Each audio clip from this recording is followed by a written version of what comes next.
करो, पेपर का लेवल वैसे भी नीट का बहुत इजी होता जा रहा है, लेकिन कब टफ हो जाएगा इसका भी कोई गारंटी नहीं। तो ये बात सुन लो, ध्यान रखना।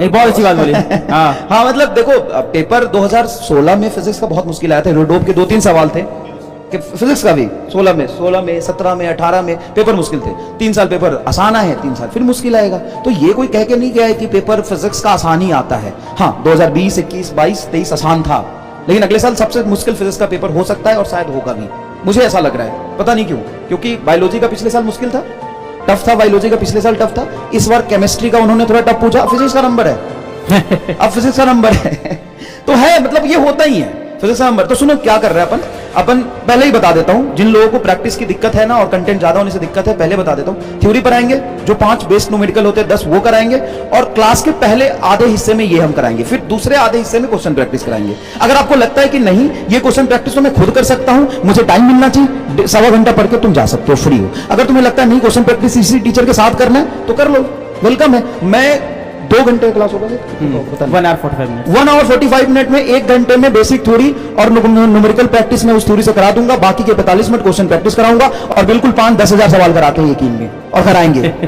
हाँ भाई, 5-10 हजार कराते हैं, तभी तो 50 में से 50 सवाल ऐसे नहीं आ जाता है। मैं ये भी एक्सेप्ट करता हूं कि यहां पढ़ाते हैं, क्यों ना पढ़ाएं, बताओ क्यों ना पढ़ाएं। तुमको लगता है कि मैं सिर्फ 1-1 घंटा पूरे साल पढ़ा के और 500 न्यूमेरिकल पढ़ा के 45 क्वेश्चन मैच करा दूंगा डेटा के साथ? है इतना आसान? और तुम्हें लगता है कि तुम 500 न्यूमेरिकल करके फिजिक्स का तुम सेलेक्ट हो जाओगे? नहीं भाई, प्रैक्टिस करोगे ना, कोई और क्वेश्चन बुक उठाओगे, कोई प्रैक्टिस बुक उठाओगे, वहां से प्रैक्टिस करोगे। र्यूमर क्या है फिजिक्स की कि कॉन्सेप्ट पढ़ लो तो सब सही हो जाएगा। ये कंसेप्ट भी तो न्यूमेरिकल से आता है, कंसेप्ट भी तो न्यूमेरिकल से आएगा कि कॉन्सेप्ट अच्छा है तो मैं न्यूमेरिकल कर लूंगा। तुम नहीं कर पाओगे, तुमने प्रैक्टिस नहीं की। मैं कितनी बार बोला हूं क्लास में तो पढ़ाया हूं। न्यूमेरिकल कर लेना तो गोली नहीं है, न्यूमेरिकल कर लेना विद स्पीड, विद एक्यूरेसी, ये चीजें मायने रखती है ना। तुम न्यूमेरिकल कर लोगे, हमें पता है तुम कर लोगे। तुमने नीट 2022 का पेपर 23 का पेपर उठा लो, अभी तुम 50 में से 50 कर लोगे 45 मिनट। रीजन क्या है? तुम क्वेश्चन देख चुके हो। अब तुम क्वेश्चन देख चुके हो, तुमको लगेगा कि यार यही पेपर आया था क्या? भाई क्वेश्चन देख चुके हो, यही चीजें तो हमें रिप्लिकेट करना है फाइनल एग्जाम में। पूरे साल भर इतने सवाल करने हैं, इतनी प्रैक्टिस करनी है कि पेपर में जाके ये लगे कि यार ये तो लेक्चर से दिया है, ये तो डीपीपी का सवाल है, ये तो टेस्ट का सवाल है। इस लेवल को रीच करना पड़ेगा। ये नीट है, जेईई एडवांस नहीं है। जेईई एडवांस में दिमाग बच्चे को एग्जाम में भी लगाना पड़ता है, लेकिन नीट में आप खुद का दिमाग लगाओ, इतना समय नहीं है भाई।